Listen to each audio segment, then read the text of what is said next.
Assalaamu calaykum. Maalin wanaagsan iyo goob kale. Maanta waxaynu eegi doonaa isbeddelka ku yimid suuqii Waaheen gubashadii kadib. Dhismayaal kala duwan ayaa laga dhisay oo iskugu jira qaar ay shacabku leeyihiin iyo dhismahii dhexe ee dowladda. Muuqaalkan kaga bogo halka ay marayso iyo waxyaalaha ku soo kordhay. Goobtan hadda aynu ag taaganahay waa qaybtii santarka amba u dhoweyd qaybta Daarusalaam. Sidoo kale dhismayaashan waxay ka kooban yihiin 3 dabaq ilaa 2 dabaq. Si qurux badan ayaa loo nashqadeeyey. Shirkado kala duwan oo kuwii dalka ah ayaa iskugu tegay hadday tahay dhismaha, shubka. Sidoo kale shaqaaluhu waxay u badan yihiin shaqaalo u tababaran, sidoo kalena farsamada dambe ee guryaha loo dhiso garanaya. Goobahan waxaa loogu talagalay inay noqdaan goobo ganacsi, welibana ha u badnaadaan qaybihii maryaha ee suuqa Waaheen hore u lahaan jiray.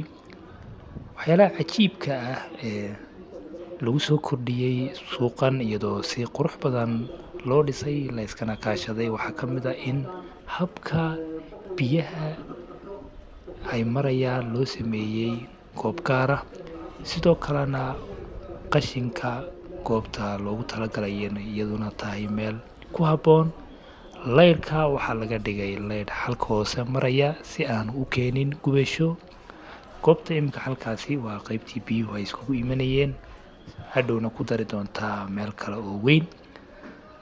Goobtaasi markaa waxay noqon doontaa biyihii oo xagga hoose maraya, laydhkii oo xagga hoose maraya, hadday tahay isgaadhsiintii, biyihii, qasabadihii, wixii oo dhan oo la qariyey. Aad iyo aad ayaa bilicda dhismayaashan laga dhisay suuqa Waaheen ay ku soo jiidanayaan. Waxaana dareemaysaa in sidii caalamka oo kale loo dhisay. Goobtan haddaba waxay noqotay goobta ugu weyn marka laga hadlayo dalkeenna uu yeelan doono. Wax kastana waa lagu iibin doonaa. Qaybta halkan waa qaybtii dhexe ee dowladdu lahayd. Iyada waxaa muuqata in dhismaheegu socdo.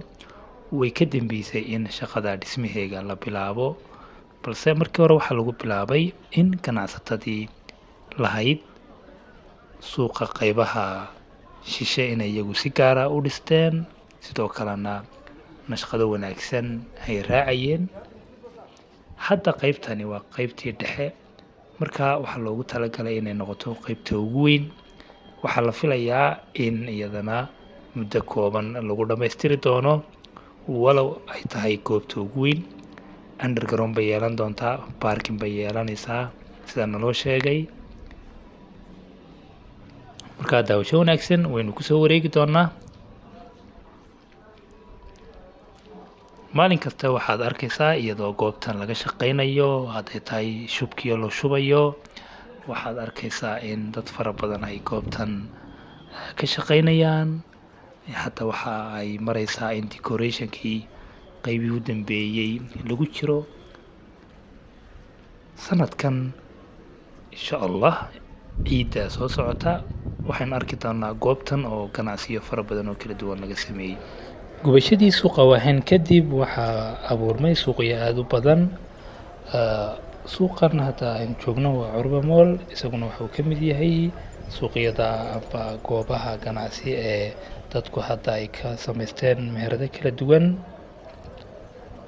Sidoo kale suuqa tiyaatarka waa suuq isaguna baaxad weyn. Ganacsadaha iska leh dhismahan waxa uu waqtigii adkaa ee suuqa Waaheen u gubtay u saamaxay ganacsatada inay halkan ka samaystaan ganacsiyadoodii ay u soo wareejiyaan. Khayr badanna waa uu shaqaystay. Haddaba suuqa Waaheen waxa aynu rajaynaynaa inuu noqdo suuq wax kasta laga heli karo oo aan awoodda la saarin maryaha.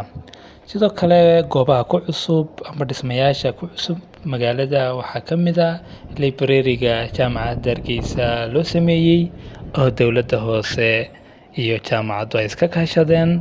Maasha Allah, iyaduna waa goob kale oo ardayda wax ka barta jaamacadda iyo arday kasta oo u baahan inuu si wanaagsan wax u akhristo iyo goob uu ka heli karo buugaag iyadana laga hirgeliyey. Goobtan iyo goobo kala duwan oo ku cusub magaalada ayaan halkan kusoo gudbinaa. Wixii talo ah commentiga nagula wadaag. Goobaha sidan oo kale ah ee lagu soo kordhinayo dalka waxa ay tilmaamayaan horumarka xawliga ah ee laga wado dalka iyo magaalooyinka. Dhismahani waxa uu ka kooban yahay 2 dabaq, goobii ardaydu wax ku akhrisanayeen, goobtii lagu nasanayay iyo qaybo kala duwan oo kale. Waxyaalaha ku soo kordhay magaalada waxaa ka mid ah in la qurxiyey oo la habeeyey beertii xorriyadda ee hore aynu u naqaanay, imkana ah goob lagu nasto. Sidoo kale magaalada Hargeysa waxaa si xawliya u koraya ganacsigeega. Halkani waa mool ka mid ah moolasha ku cusub magaalada, Wafi Market amba Wafi Mall oo ku yaala Jigjiga yar, Mansour area. Waa goob iyaduna wax kasta laga helayo, ha u badnaato adeega iyo waxyaalaha guriga lagu isticmaalo. Magaaladan way koraysaa hadday tahay dhanka wadooyinka, dhismayaasha, ganacsiga, waxbarashada. Waxaynu rajaynaynaa sanadada soo socda inay magaaladani noqoto mid hiigsata horumarka qaaradaha iyo dowladaha aadka u horumaray sida dowladaha Asia, iyada oo la raacayo wadooyinka ay u mareen horumarka.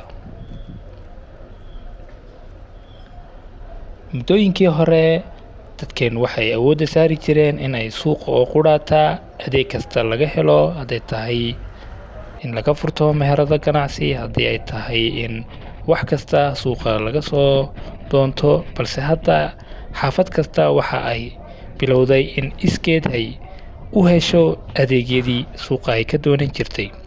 Marka waxaad arkaysaa dhismayaal fara badan oo laga dhisayo xaafadihii ay magaaladani lahayd. Ha u badnaadaan dhismayaashaasi qaar raacaya amba inta badan awoodda saaraya wadooyinka goobahay maraan.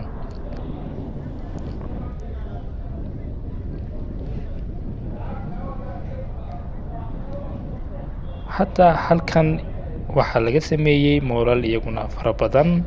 Sidoo kale waxaa si xawliya u socda ganacsiga qaybihiisa gaadiidka, maadaama hadda ay shirkadaha alaabaha qaada ay dalka ku soo bateen.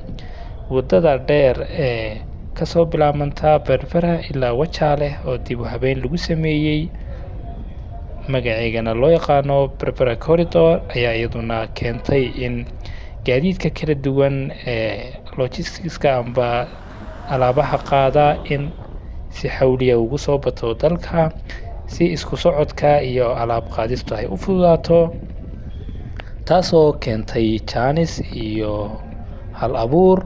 Sidoo kalena shaqooyinkii awal yaraa magaalada kusoo kordhisay shaqo abuur.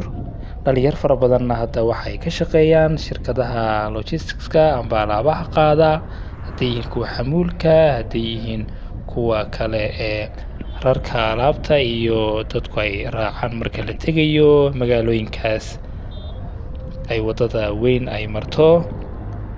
Muuqaalkeenan waxa uu ku saabsanaa maanta horumarka kala duwan ee ku soo kordhay magaalada, sida suuqii Wahen, dhismayaasha cusub sida dhismihii jaamacadda, sidoo kale moolashaas oo inta badan wadooyinka waaweyn ee magaalada dhex mara, taargad ka saaray oo wadooyinka street number 1, street number 2 raacaya amba kasoo horjeeda. Muuqaalka xiga intaynu ku kulmayno wayno iyo mar kale. Wixii talo comment xagga faalada kusoo dhiibta. aad baad u mahadsantihiin. Asalaamu calaykum waraxmatullaahi wabarakaatuh.